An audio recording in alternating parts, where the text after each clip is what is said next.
So I've been hearing a lot of people prop up Andrew Cuomo, including progressives. I've seen several on Twitter say, well, he's handling New York really well.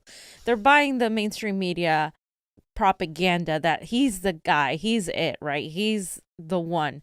And it's a lie. It's a lie primarily because we know that they're propping him up because maybe Joe Biden doesn't make it. I mean, you guys have seen Joe Biden. He can't keep his thoughts together. He doesn't look healthy. And so Andrew Cuomo came up, and the mainstream media, CNN, has been propping him up nonstop, all the time. And it's really unnerving because this guy right now, as New York, the United States, and the world are undergoing a huge pandemic, a huge crisis, he is cutting Medicaid. And we have to talk about this, Pasta, because this guy could be the one that the DNC puts in instead of Joe Biden. Mm-hmm. Andrew Cuomo, Jacobin did a really great article on it, and I have another video coming out where I touch a little bit more on what they said, but we're going to go really, really deep in here because this article pretty much calls out every single thing he's been doing. And as you know, Cynthia Nixon ran against Andrew Cuomo. And she did not get elected, unfortunately, but she was backed by Bernie Sanders and AOC and everybody else. So Andrew Cuomo has recently, according to the New York Times, attempted to cut Medicaid. Cuomo wants to convince you that he is this calm, competent leader that you need.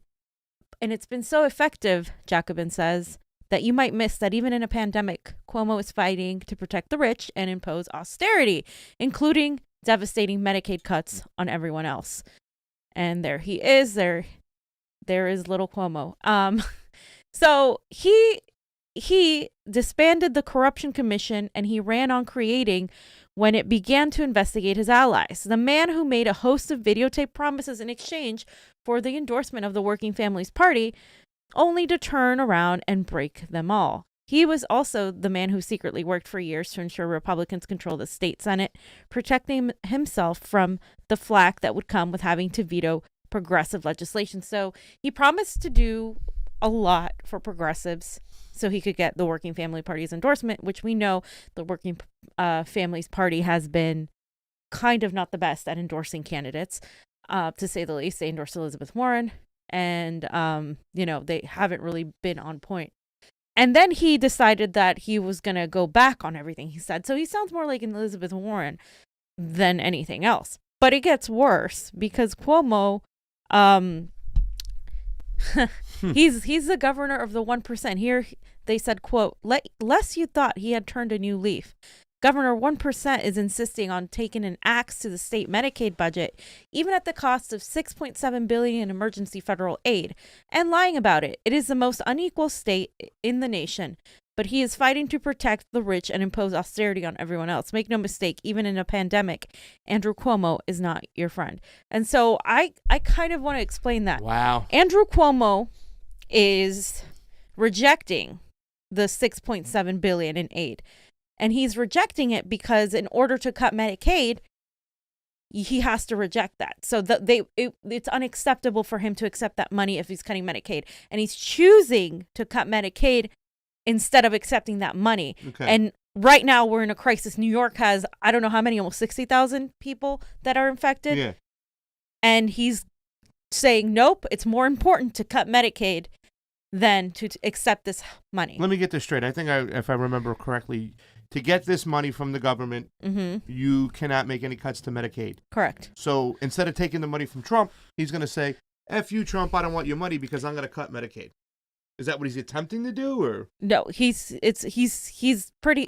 to cut Medicaid because it's more convenient than than raising the taxes on the 1%. Yeah, so I heard it was like a 1% tax, yeah, right? Okay. Yeah, they could have done the taxes on the 1%, but he's refusing to do that instead. So let's continue because it gets worse as you kind of understand how he's doing this. He's framing it in a way that he's saying we need to cut Medicaid because that's going to help the American people.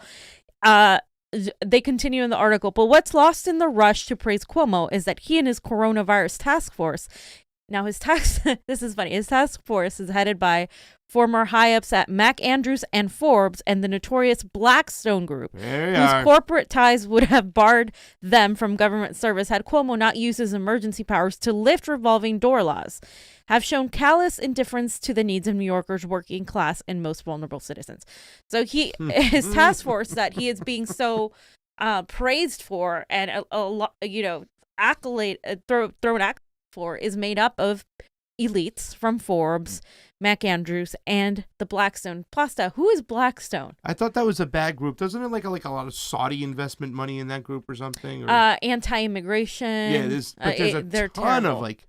They're there's terrible. a lot of stuff, bad stuff about Blackstone. Yeah, they wouldn't be allowed. That's the thing. But he managed to get them in. When asked how the average New Yorker can be expected to make rent amidst coronavirus's economic devastation, Cuomo claims he, quote, took care of the rent issue, but ignores the rent cancellation legislation that is currently supported by dozens of legislators. He uses the pandemic as a cover to roll back last year's bail reform laws that have reduced the state's prison population by thousands. He not only uses $2 per hour prison labor to rebottle hand sanitizer, but also refuses to release elderly and sick inmates from filthy, crowded jails like Rikers Island, which is why they're striking. So civil liberties are under attack. Can you imagine getting arrested right now? Because now you got arrested, and there's no courts for you to get bailed out and let you get. So you get arrested, you get held, and now I heard there's talks about the Congress going actually to speak to. The Supreme Court to see if they can hold people longer than allowed to because they don't have the courts to properly let them open. Yep. So like people in Rikers Island have already put in to say like let the older people go who are like, they're not even the non-violent offenders. He will not let them go. No, he won't. He won't let the elderly go. The elderly people that are of course high risk, that who aren't really serious hard crimes. He won't let them go. This is why these people are protesting. And on top of that, he's like a Kamala Harris here, using prison labor for nothing and putting these people at risk. It's disgusting. And of course, so far he has cut Medicaid, rejected medical aid from the government. He uses prison labor for hand sanitizer. He rolls back on the bail reforms and all the criminal reforms in general that New Yorkers want. He doesn't support the rent control that New Yorkers not only want now, but need. Mm-hmm. New York was expensive before this pandemic. Imagine what it's going to be like now when people are being laid off and can't pay those $3,000 a month rents. So I don't see any sort of hero here thus far that they're making. Bill Maher says he's a hero, and then he also had a nice moment with his brother Chris. Yeah, I hated that. When people were talking about that, I was like, why? Just send the meteor. And perhaps the most scandalous of all, he continues to push to meet a budget shortfall by enacting deep Medicaid cuts rather than passing the wildly popular, here it is, the tax increase on the 0.01%. Yeah, I heard about this. So even though this would require him to then turn down the billions in federal coronavirus aid to the state. So again, he would rather turn down those billions in aid so he can cut Medicaid instead of the tax on the 0.01%. Yeah. That's disgusting. That is exactly what we don't want. Uber rich in a president, let alone somebody as a governor. Yep. It's disgusting. And even as New York became a global epicenter of the pandemic, Cuomo's Medicaid redesign team, MRT, released its proposal to cut $2.5 billion from statewide Medicaid budget, including $400 billion to hospitals as they battle coronavirus in the next year. Cuomo justifies the cuts as reining in and out of control Medicaid spending. So now he's cutting $6.5 billion, technically. 2.5 billion plus 400 million. So $2.9 billion. Yes. Almost $3 billion. It's disgusting. Yeah, a little extra we left under the chair there over there with that. And I love the fact that the Roosevelt Institute Fellows note. Yeah. Spending is already under control. So what makes this particularly awful is that this is coming in the middle of a pandemic, obviously, as we all know. And it's exposing the horrific consequences of the underfunded healthcare system in the state. Because if we had Medicare for all, we wouldn't really run into this problem.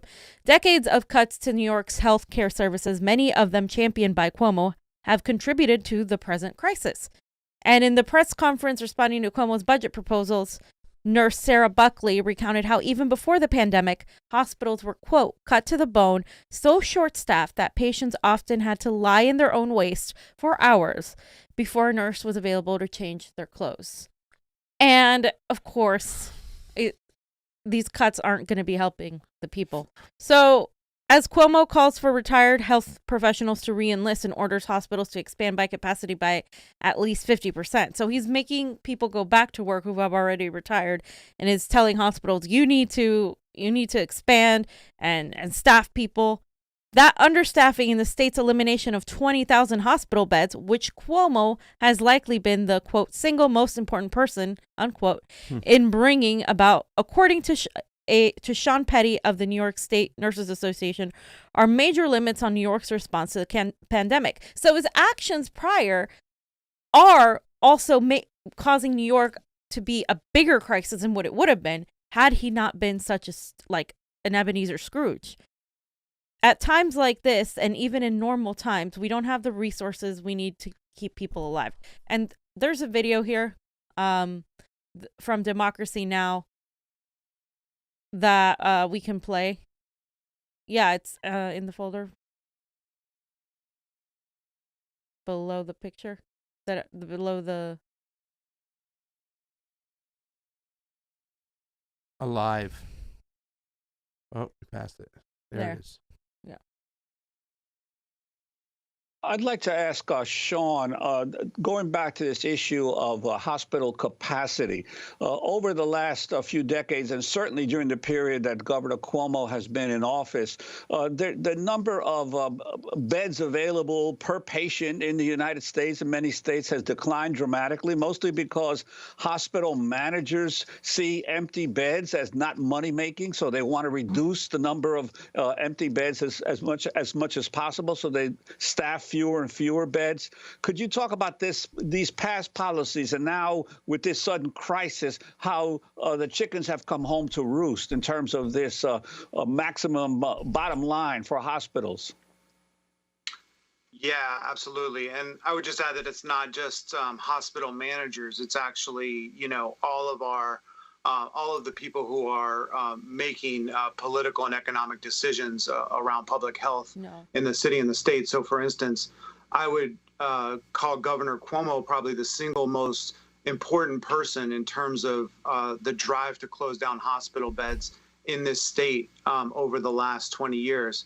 In New York State, we've gone from 73,000 beds to 53,000 beds from the year 2000 to the present time. So specifically because of policies that Governor Cuomo has pursued, we are now 20,000 beds behind where we need to be in terms of trying to scale up our capacity to these unprecedented levels. Governor Cuomo estimates, I think this week, that we need 140,000 hospital beds to have enough capacity to treat patients that need oxygenation and hospitalization during this crisis. So we're starting at 53,000 instead of 73,000 to scale up to this, to scale up to the need that is being estimated. So you heard it straight from his mouth. Mm-hmm. Because of Cuomo's actions and of course policies that preceded him, the neoliberal policies, New York was already behind to begin with, and that's why you're seeing the most cases. You're seeing them be extremely affected. Yeah. Yeah. Well, I was just gonna say, on the floor the other day with AOC, before she started off, like 8 people had died in Queens the night before, and she just, that was the first thing she out of her 1 minute, she left her first 20 seconds to go and talk about that. How they they don't have enough equipment, they don't have the masks, they don't have the gowns and all these poor areas, the gloves, the respirators, the beds, and people are dying because of it. So I mean, it really is a shame. This is New York, right? Yeah. Supposed to be the epicenter, but. Yeah, that's why you have a Gabon in charge. He is a Gabon for money. MRT's proposed cuts, so these cuts that he's trying to do, rely heavily on increasing local government's contribution towards Medicaid expenditures. This is tantamount to cutting services. Michael Kink of Strong Economy for All Coalition said, Cuomo has mandated that real property tax rates either decrease or remain flat each year. Counties can thus pay for extra costs only by increasing the sales tax. In other words, making poor people pay more for their groceries rather than billionaires for their yachts, as Kink put it, or by cutting either health care or other public services, schools, higher education, homeless and housing programs, transportation, public sector jobs. If the cost shifts go through, Kink said, all these services would see savage cuts. So again, instead of charging the 0.01%, he is cutting social safety nets, services, and of course, making poor people pay more. Yeah. And you better believe that their elections are so friggin' rigged over there, too. So there, a lot of the advocacy groups and unions are obviously against this plan, and their hashtag is Make Billionaires Pay. And this agenda has 14 different measures to tax wealthy New Yorkers, including taxes on billionaires' wealth, stock buybacks, stock transfers, yachts, and private jets. This would reverse Cuomo's tax breaks on these last items. Passing just one or two of these measures could immediately close the budget gap. The whole package, which has significant support in the legislature, would provide upwards about $30 billion in new revenue, and the measures poll extremely well, garnering the approval of 90% of New York voters, including 87% of Republicans and 91% of suburban and upstate voters. So he's going against the will of the people. Yeah. Like he's literally saying, nope, sorry, I'm not listening to you. I'm going to do what I want and what I think. Because those are the people who pay for his campaign. They haven't paid for his seat. Exactly. And I'm really sorry to just talk about, those elections are rigged too. Because when you start hearing these things and you see these things right in front of you, you immediately say, what's the call to action? Okay, we got to get somebody else in play. Yep. We have that person, I think, in Cynthia Nixon. Hope she runs again. Yep. I wasn't even a fan of, what was that show? That Sex and the City? Yes. Oh, come on. But, I mean, I can go back and watch it again too. Yeah, you're going to have to watch it. But anyways, I mean, I think we do have that person, right? Yeah. And you immediately think, okay, well, we got to get this person out. We have to obviously, when the people, almost 91% of suburban voters and 87% of Republicans are okay with this, but he still won't go along with that because of his rich donor friends. You got to think that he's, on the chopping block to lose, but he had a huge amount of votes last time. So I don't know what to do. And I immediately think, how do we vote these people out? Cuomo is one of those people who has to go. He's got to be primary. He's got to go. We need to get lawyers out there. Cynthia Nixon's got to run because this is just disgusting right now. They have 53,000 beds. They need 143,000. Yeah. They are 90,000 beds short. Exactly. And this is directly the result of his actions. And his mozzarella is tough. And so he continues to press cuts to Medicaid and other services. Pandemic be damned, rather than make billionaires pay. His choice is, quote, incomprehensible to me and my coworkers. Buckley said, that was a nurse, who pack up our clothes when we go to work, knowing we might be there for 16 to 24 hours. And that we, perhaps the explanation has something to do with the fact that over half of New York's billionaires on last year's Forbes 400 list have contributed to Cuomo's campaign. And it always goes back to, where is this money coming from? Who is paying him? Who is supporting him? Always follow the money. Bottom line, half. That's 200 of the 200. Weren't we complaining about Pete Buttigieg's billionaires and Joe Biden's billionaires? Yeah. This guy's got more than both of them combined. I wish he was on the stage that time when Bernie lit him up. You have 41. You have 290 billionaires. 200 billionaires. Governor 1% never fails to live up to his moniker, even in a pandemic. What makes these cuts a new low, even for him, though, is that he indicates he'll go forward with them, even at the cost of the $6.7 billion in federal aid. Exactly.